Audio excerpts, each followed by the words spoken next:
Ginger chicken ఎలా తయారు చేసుకోవాలో చూపిస్తానండి. ముందుగా పావు కేజీ చికెన్ని నీట్గా కడిగి నీళ్ళన్నీ వంపేసి ఆరబెట్టుకున్నానండి. ఇప్పుడు దీనికి ఏమేమి కావాలో చూపిస్తాను. అర టీ స్పూన్ వెరిగరు,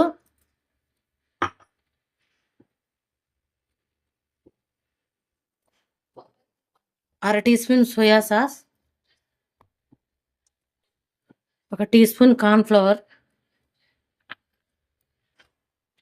రుచికి తగినంత పసుపు, రుచికి తగినంత సాల్ట్ అండి. ఇవి బాగా కలుపుకొని ఒక అర్ధగంట సేపు పక్కన పెట్టుకోవాలండి. హాఫ్ అన్ అవర్ అయ్యిందండి. ఇప్పుడు దీన్ని ఎలా తయారు చేసుకోవాలో చూపిస్తాను. ముందుగా స్టవ్ వెలిగించుకొని కడాయి పెట్టుకుందామండి.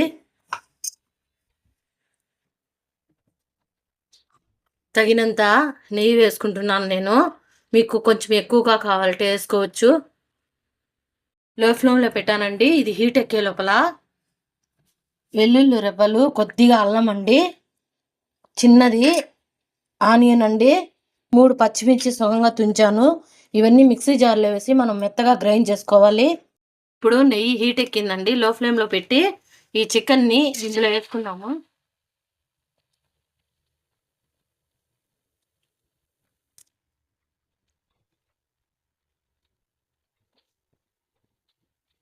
ఈ విధంగా లో ఫ్లేమ్లో పెట్టి బాగా వేపుకోవాలండి. 2 నిమిషాల పాటు వేపుచాను. ఇప్పుడు నూరి పెట్టుకున్నాం కదండి, అల్లం వెల్లుల్లి రెబ్బలు అన్నీ వేసి ఇది కూడా వేసుకోవాలి. ఇది కూడా వేసుకొని బాగా పచ్చివాసన పోయేంత వరకు కలుపుకోవాలండి. లో ఫ్లేమ్లో పెట్టి పచ్చివాసన పోయేంత వరకు వేయించానండి. లో ఫ్లేమ్లోనే పెట్టాలి. కొద్దిగా పెప్పర్ పౌడర్ కూడా వేసుకొని లో ఫ్లేమ్లోనే బాగా మగ్గపెట్టుకోవాలండి. మనము దగ్గరుండి వేపుకుంటా వెళ్తుందండి.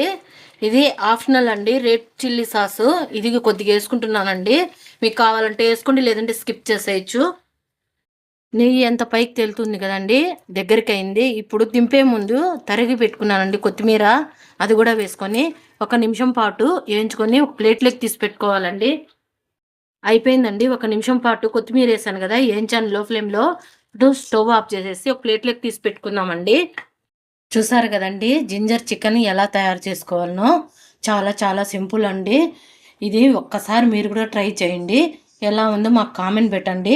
ఇది కనుక మీకు నచ్చినట్లయితే లైక్ చేయండి, షేర్ చేయండి, సబ్స్క్రైబ్ చేయండి. Thanks for watching. Bye bye.